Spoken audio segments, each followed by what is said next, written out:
In this video, I'll be remaking a vintage silk obi into an adorable and functional messenger bag that can be worn crossbody or on one shoulder, with plenty of room inside for all your essentials.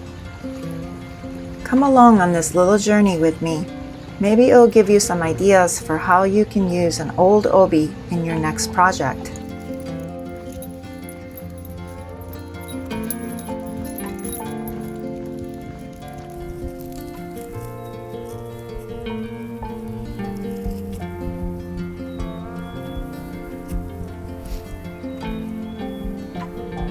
Welcome back to Madly Kimono, and if you're new here, I'm so happy you stumbled on this channel. Spring has finally arrived in this part of the world, where we enjoy long winters and a very slow, steady start to the season. But once things begin to re-emerge, the changes happen very quickly. It's easy to miss that fleeting moment when the flowering trees bloom and fill the air with a scent you only get once a year, before the petals are carried off by spring winds and rain.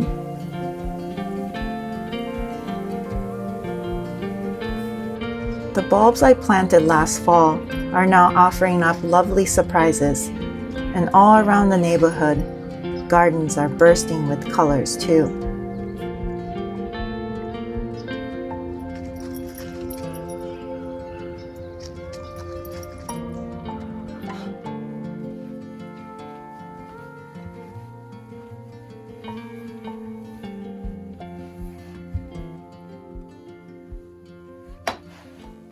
I found this orange silk Nagoya obi with gold and silver embroidery as part of a 10-piece bundle from Japan.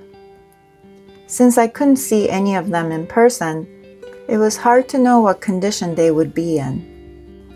This one had a few loose threads in the embroidery and some deep folds that were tough to iron out. Thinking about the time, effort, and artistry that went into making this single obi, and imagining how it might have been worn for special occasions, it took a little courage to cut into it and give it a new life.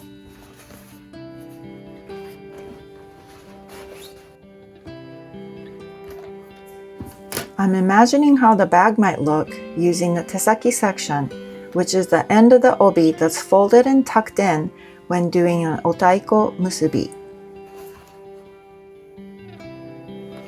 At first, I thought I'd use the solid color section for the gusset and a gold obijime for the strap, but I ended up using a 1.5-inch strap I found at a local craft store that matched the design a little better. I decided not to wash this obi before turning it into a bag.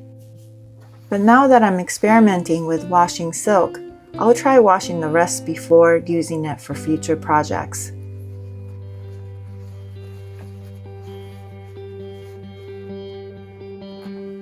Here I'm cutting the embroidered section for the gusset and removing the inner lining so I can fold the edges without adding too much bulk.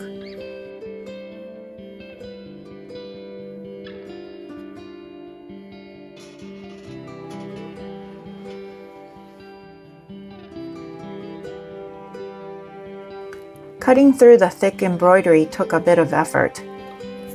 I had to press down pretty hard to slice it into 2 gusset pieces.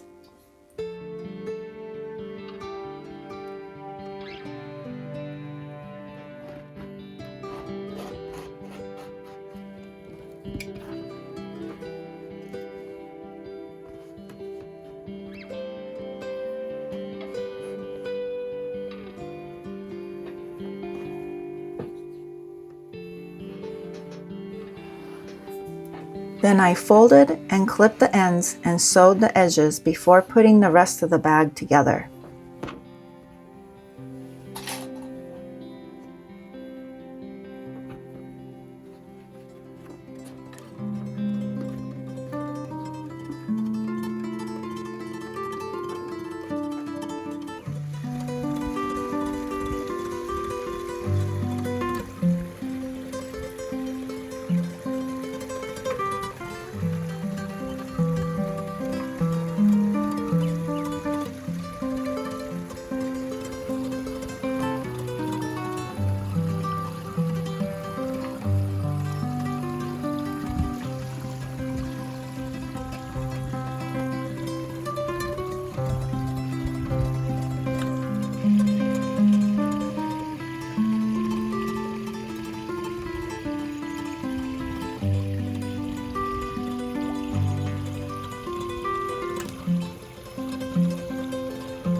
My other sewing machine couldn't handle this thick obi fabric, so I picked up a well-used vintage machine that used to belong to a seamstress who was married to a sewing machine repairman.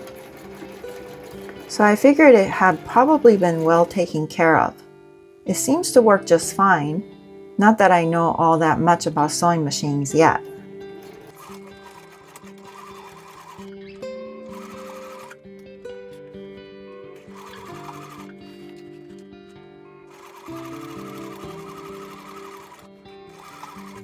Even though I'm using a needle made for denim, I had to sew really slowly to avoid breaking it. The order I chose to sew this bag probably wasn't the best, but I'm learning as I go.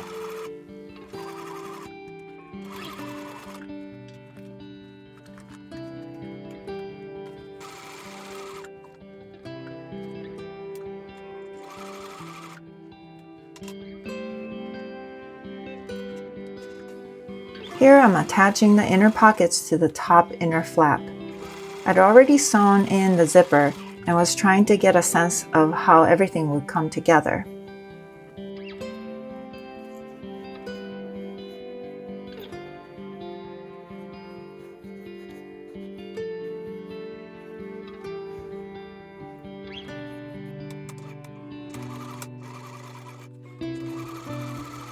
Next, I'm sewing the inner top flap to the outer cover of the bag, if that makes sense.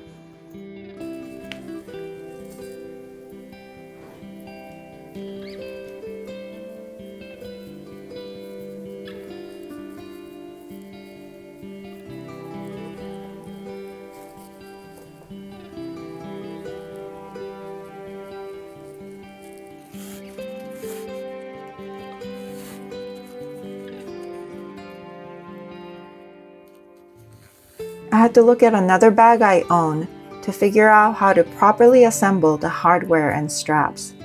It was surprisingly confusing the first time around.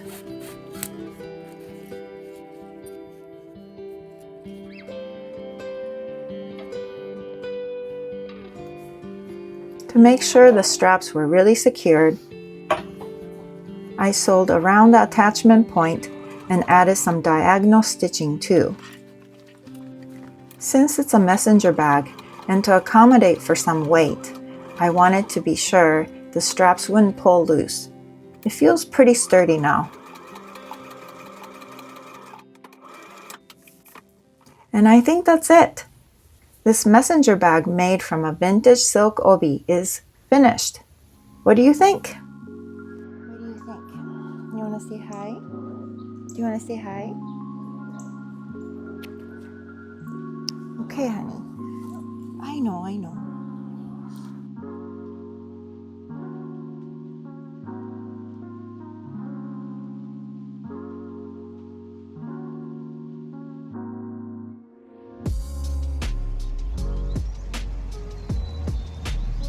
If you love everything kimono, from kitsuke to remaking pieces from vintage and recycled kimono and obi, please like and subscribe. I hope this channel gives you fun ideas for working with kimono fabric, a space to share remake ideas, and a chance to practice kitsuke together. I'd love to hear how you got into kimono and what you're most curious about. Feel free to leave a comment below. Thanks for watching. See you in the next video.